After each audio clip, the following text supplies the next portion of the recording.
So in this video, we're gonna start discussing the very next step, which is the Moscus. Moscus. Next homeopathic step. We're gonna discuss. So Moscus में सबसे पहले हमें समझना है history है. History है. This entire remedy is on this particular word. History. What is history? History होता है जब हमें बहुत ज्यादा इमोशनल शॉक लगता है, ट्रॉमा होता है, इमोशनल लेवल पे स्ट्रेस बहुत ज्यादा बढ़ गया, बहुत ही ज्यादा बढ़ गया. ठीक है, जैसे अचानक किसी की sudden death, relate close family member में रिलेटिव हमारे उसके डेथ हुई, किसी के ओपन की, तो उस टाइम हिस्टेरिया होता है. ठीक है. तो हिस्टेरिया में होता क्या है कि एक्चुअल में कोई प्रॉब्लम नहीं है, बस स्ट्रेस इतना हाई हो चुका है कि अभी हमें कुछ सिम्टम्स, ऑर्गन सिम्टम्स शो कर रहे हैं. ठीक है, वो दिख रहे हैं हमको. जैसे रेस्पिरेशन, रेस्पिरेटरी ब्लॉक हो गया एकदम से, सांस नहीं आ रही इंसान को, हार्ट बहुत तेज तेज पाल्पिटेट करने लग गया, धड़कने लग गया बहुत तेज, हार्ट बीट फास्ट हो गई, मुंह सूख गया, लेकिन प्यास नहीं लगेगी ऐसे इंसान को, मुंह सूख जाए एकदम से. तो इस टाइप की चीजें होती हैं हिस्टेरिया के अंदर. ठीक है. तो हिस्टेरिकल है, इस वजह से नर्वस ब्रेकडाउन हो गया इस पर्सन का, नर्वस कोलैप्स हो गया. ठीक है, नर्वस कोलैप्स हो गया, ऐसे इंसान का नर्वस कोलैप्स हो गया. फेंट हो सकता है वो एकदम से, एकदम से फेंट हो सकता है, सडन फेंटिंग हो सकती है, बेहोश हो सकता है. इसके अलावा कन्वर्जेंस दौरे पड़ सकते हैं उसको, कन्वर्जेंस हो सकता है और कैटालेप्सी हो सकती है. कैटालेप्सी का मतलब होता है बॉडी एकदम स्टिफ हो गई उसकी, एकदम अकड़ गई बॉडी उसकी. ठीक है. So this is all about the मॉस्कस.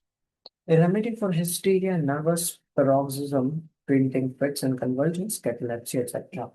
So this is the मॉस्कस. मॉस्कस में यही होता है. ठीक है? अब हम मॉस्कस स्टार्ट कर सकते हैं इतना समझने के बाद. तो अगर ठंड है, मॉस्कस के केस में अगर ठंड हो रही है, तो पेशेंट और भी ज्यादा सिम्टम्स उसके बढ़ जाएंगे हमारे, ठंड से वर्ष होंगे. ठंडी हवा बिल्कुल भी टॉलरेट नहीं कर पाएगा वो. ओपन एयर भी ठंडी ठंडी लगेगी उसको, लेकिन उसे थोड़ा आराम मिलेगा ठंडी हवा में, ओ सॉरी, ठंडी हवा में, ओपन एयर में. उसके बाद बॉडी शेक करेगी, उसकी नर्वस ट्रेम्बलिंग होगी, बार बार बेहोशी जैसी हालत उसकी होगी, marked nervous trembling and frequent fainting. Gas बढ़ जाएगी पेट में, ठीक है, क्योंकि जीआई डिस्टर्बेंस हो चुकी है. उसके बाद सिम्टम्स टिपिकल पैटर्न फॉलो नहीं करते, एरेटिक होते हैं.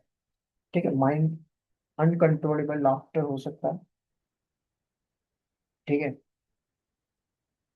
डांटेगा लोगों को, इरिटेबल हो जाएगा वो इंसान.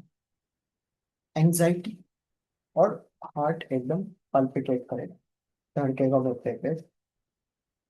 ठीक है. अब उसका सेक्सुअल बिहेवियर, सेक्सुअल हाइपोकॉन्ड्रियासिस हो जाता है. ठीक है. और मतलब अननेसेसरी फियर जनरेट हो जाता है उसके अंदर.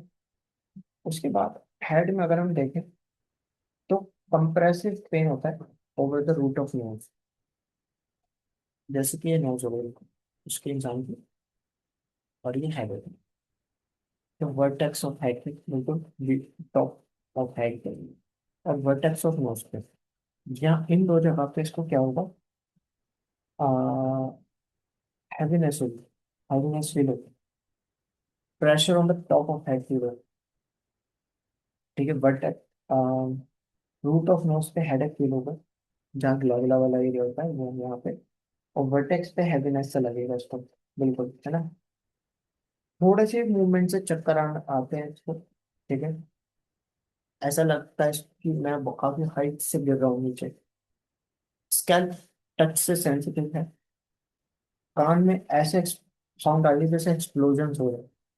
तो अभी तक हमने इसको क्या समझा, तो एक तो हमने बेसिक समझ लिया इसको. उसके बाद हम अगर जनरल्स पे आते हैं, तो जनरल्स में माइंड में क्या है, अनकंट्रोलेबल लाफ्टर होगा, डांटेगा लोगों को, स्कोल्डिंग नेचर होगी, anxiety, palpitation, starting excited, sexual hypochondriasis.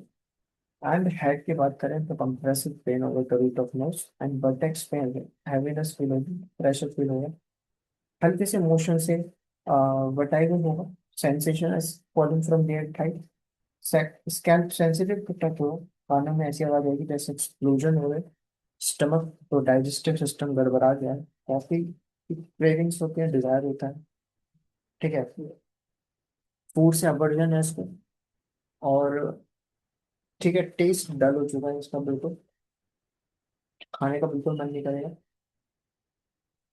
और गैस्ट्रिक प्रॉब्लम्स के साथ एंजाइटी भी बहुत ज्यादा है, उसके बाद पेट फूला हुआ है, खाने खाते वक्त स्पेशल एक्सट्रीम गैस बनी हुई है, और हिचकी आ रही है, कब्स आ रही है, बार हिस्टैरिक अलग होगी, यूरिनरी, इससे पहले हमने पढ़ी थी, आ, इससे जस्ट पहले हमने पढ़ी थी, और अगस्त फोलिया में हमने किस टाइप पे यूरिनरी वहां पे पढ़ा था, वहां पे प्रोटीन मिलता है, albumin protein in the urine, बार बार आता है, थोड़ा थोड़ा आता है, लेकिन यहाँ पे यूरिनरी क्या है, प्रोटीन इन्फॉर्मेशन, ठीक है, ज्यादा यूरिन आ रहा है, और एक सबसे इम्पोर्टेंट चीज है उसके अंदर, डायबिटीज, हर चीज में डायबिटीज गुजरनी है इसके अंदर, चाहे वो इम्पोटेंसी है, सेक्सुअल डिजायर है पेशेंट में, लेकिन इम्पोटेंसी है, ये same feature sexual desire with importance मिलता है लाइकोपोडियम में, लेकिन यहाँ पे फर्क आता है डायबिटीज का, एसोसिएटेड विद डायबिटीज, ठीक है, यूरिनरी में भी डायबिटीज, उसके बाद कोइटस के बाद, सेक्सुअल इंटरकोर्स के बाद वॉमिटिंग आती है, ठीक है, और हर चीज डायबिटीज के साथ एसोसिएटेड है इसमें, नाइट फॉल हो सकता है, फीमेल में क्या होता है, मेंसेस जल्दी आ जाते हैं और बहुत ज्यादा आते हैं, ठीक है, पीरियड्स के टाइम पे पेंटिंग होती है, एक्सिक सेक्सुअल अर्ज, काफी ज्यादा सेक्सुअल अर्ज देखने को मिल सकते हैं, और ऐसा पैल्विक के जो पोर्ट्स पार्ट्स हैं, पैल्विक ड्रैगिंग पेन होगा कि जैसे नीचे गिर रहे हो, ठीक है, और respiratory chest tight, deep breath लेगी लेने की नीड होगी उसको, गला अचानक स्पैज रहेगा, और गला अचानक बंद बंद लगेगा, डिफिकल्टी हो जाएगी, वोकल कॉर्ड स्पैज में जाएंगे, लगता है लंग्स काम ही नहीं करेंगे, अस्थमा और पैनिक अटैक्स आएंगे उसको, अस्थमा जैसी कंडीशन बन जाएगी, खांसी एकदम रुक जाएगी, बलगम जो है वो नहीं आता बाहर, गले में बॉल की सेंसेशन होती है, हार्ट palpitate बहुत ज्यादा करता है बिकॉज ऑफ स्टाइरिया, हार्ट एरिया में ट्रैवलिंग होती है, पल्स भी कोलैप्स की टेंडेंसी रहती है इसमें, ठीक है, this is all about we can say moschus, that is it with the मॉस्कस।